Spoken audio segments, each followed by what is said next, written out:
Putin aims to leave Ukrainians without heating and electricity. According to the Kremlin, the massive shelling of critical infrastructure by the Russian army should exhaust Ukraine's will to win. Therefore, it is important for NATO allies to increase the supply of air defense systems to Kyiv. This is the main message from Bucharest, where the meeting of the foreign ministers of the North Atlantic Alliance is taking place. According to NATO Secretary General Jens Stoltenberg, he will personally urge partners to increase the supply of necessary weapons and equipment to Ukraine.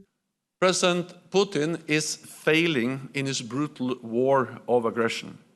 He is responding with more brutality. Indeed, we are all paying a price for Russia's war against Ukraine. But the price we pay is in money, while the price the Ukrainians pay is in blood. And if we let Putin win, all of us will pay a much higher price for many years to come.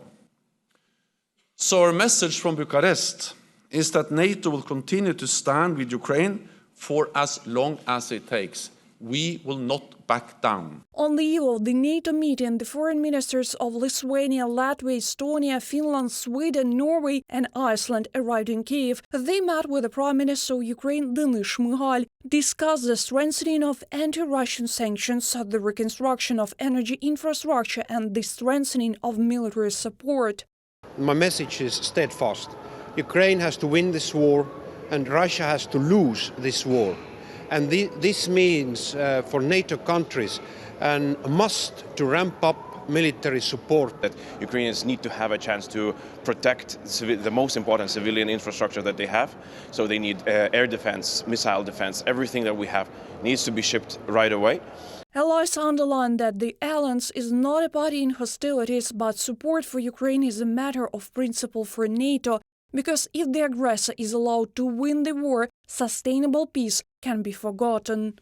We have seen Vladimir Putin attempting to weaponize energy supplies right from the very start of this conflict, and this targeting of civilian infrastructure, of energy infrastructure, is obviously designed to try and freeze the Ukrainians into submission.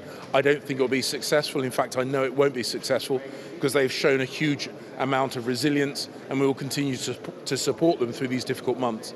In response to the appeal of the NATO Secretary General, a number of countries at once announced the delivery of weapons. Sweden provided Ukraine with a record package of military assistance, air defense systems, ammunition and transport. Slovakia also sent 30 infantry fighting vehicles.